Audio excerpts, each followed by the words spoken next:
Hello, back again with another episode of Real Health Talk with Dr. Coring. For those who do not know me, my name is Dr. Coring. I am a board certified internal medicine physician who's training to become a hematologist and oncologist in fellowship. And it is my pleasure, and it's also my goal to educate common folks such as yourself regarding health topics. Health topics in order to increase wellness as well as to increase medical knowledge. My goal is to essentially reduce the health illiteracy knowledge gap. And in order to do that, I feel compelled to educate people. And so that's why I have this podcast to improve health literacy. And so today I would like to talk about gut health. That's would be the topic of discussion is gastrointestinal health / gut health. And specifically how mouthwash, common household products such as mouthwash, how that can impact our gut health.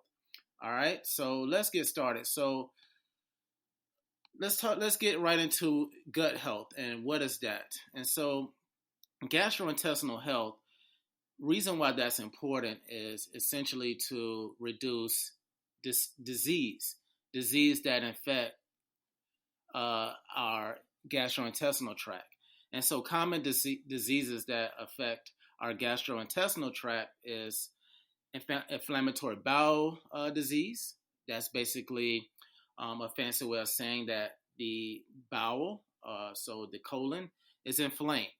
And Crohn's disease and ulcerative colitis are the two main diseases under the inflammatory bowel disease umbrella. And symptoms of this disease is abdominal pain, gas, bloating, constipation, diarrhea, and blood in the stool if it gets so severe, sometimes requiring surgery. And so that's one disease that unhealthy gut can cause. Another disease is small intestinal bacterial growth, i.e. SIBO. And basically that's a disease where you have an overgrowth of essentially bacteria in your gut. And this overgrowth of bacteria can cause problems such as pain, diarrhea, and malnutrition. All right, so you have an overgrowth of bacteria that essentially can't consume your own nutrients. And so it's important to have a healthy balance of good bacteria and bad bacteria within the gastrointestinal tract. And, I'm going to talk more about that and how does the mouthwash essentially affect this phenomenon, specifically the small intestinal bacterial overgrowth syndrome, SIBO. Also, obesity. There's been evidence that disruption in the gut microbiome can lead to obesity. And so specifically because there is going to be some insulin resistance and endocrine disorders that the gut microbiome essentially affects. And so that can lead to obesity. And again, I think what's important here to discuss and to highlight is the gut microbiome. And I'm going to explain all of that in this session. But I do want to basically highlight the diseases that an unhealthy gut can cause before we get further into the discussion. Just a few more diseases. Anxiety, mental health diseases. So anxiety, depression, dementia, Alzheimer's, all can be caused by an imbalance of basically the gut microbiome. All right. And lastly, cancers. All right. So cancers, specifically colorectal cancer, is also a disease that can be affected by an unhealthy gut. And so the reason why I wanted to start out with listing these diseases, just to capture your attention, just to basically create some leverage to say that the gut health and the gut microbiome is very important. All right. And so it's something we should pay attention to because if we do not, it can lead to catastrophic events such as cancer, starting with disease. All right. And so these are the diseases that unhealthy gut can lead to. Just go over it. Inflammatory bowel disease. We talked about that. Small intestinal bacterial overgrowth, obesity, insulin resistance, some mental health disorders, and cancer.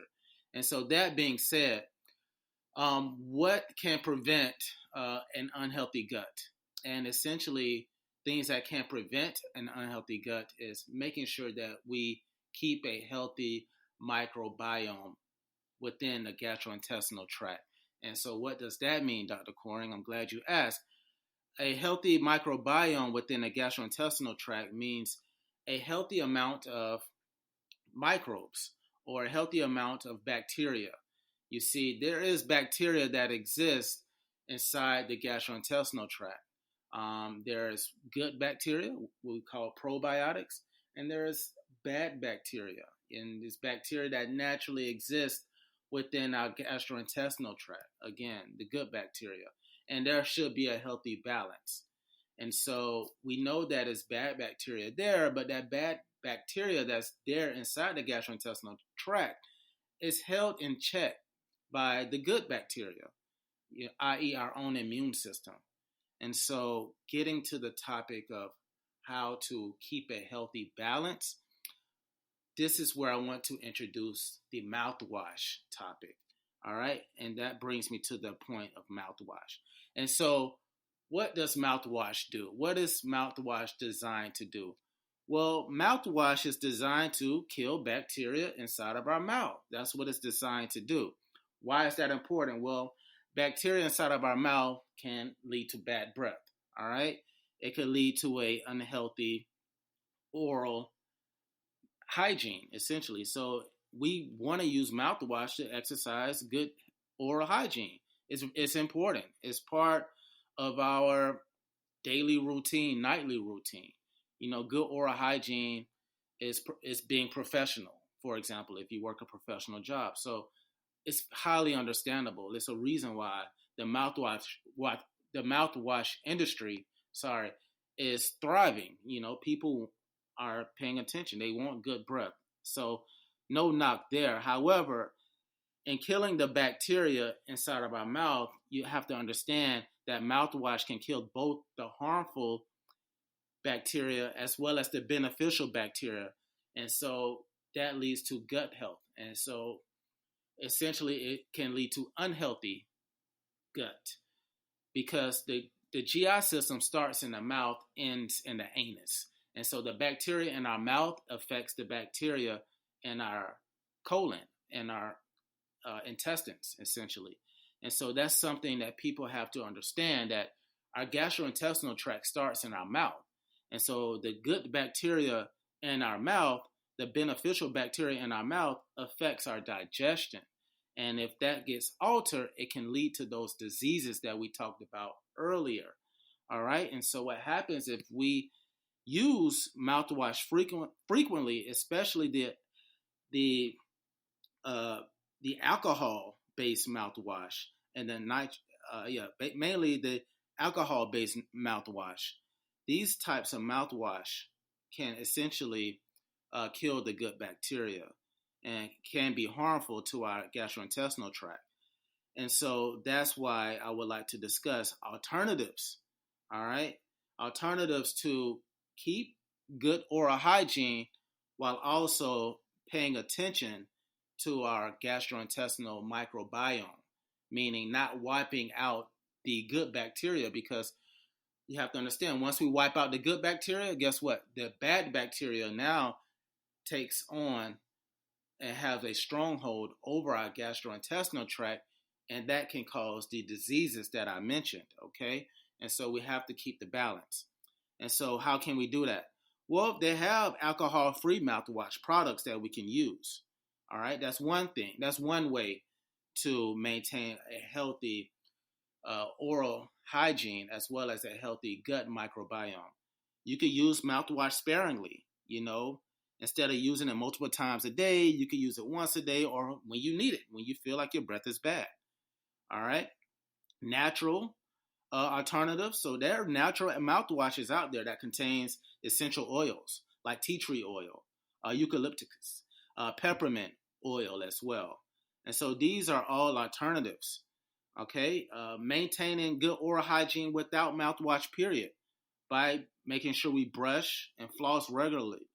All right, that's really good practice. Okay, And so these are the healthy alternatives that we can use in lieu of the alcohol-based frequent usage of the mouthwash.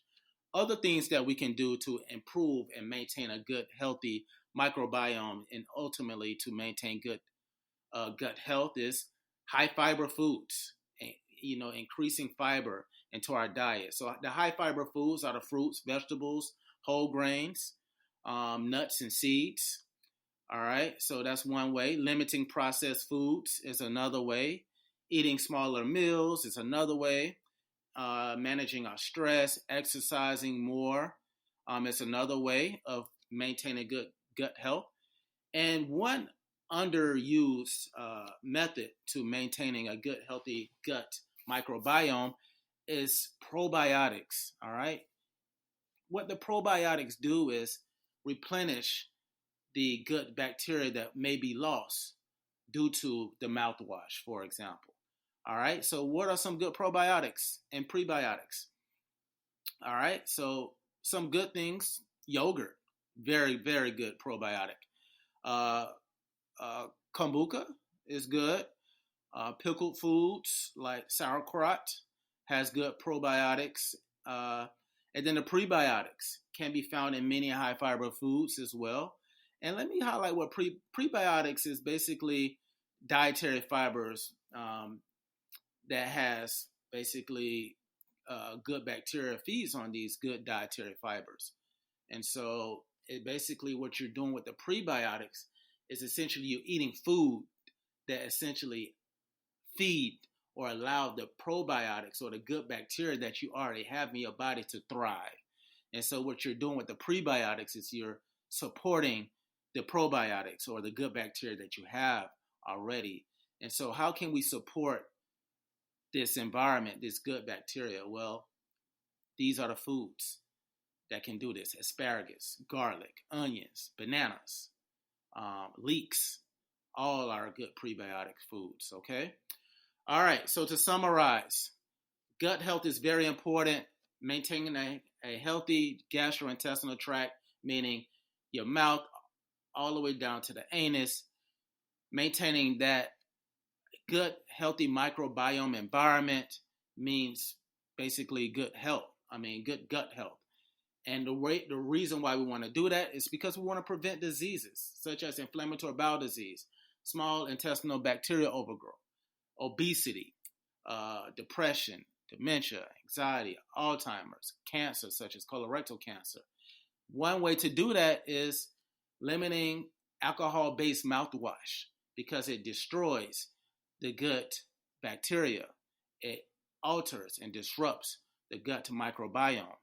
And we could use alternative mouthwashes, such as the natural mouthwash, alcohol-free based mouthwash as well. And also we can, increase the fiber in our diet, prebiotics, foods to support the good bacteria in our gut, probiotics such as yogurt as well. Okay? All right. That's my time, guys. I love you guys. Like and subscribe, comment, so that way, you can give me some ideas to talk about future sessions. All right. All right. That's my time. Peace.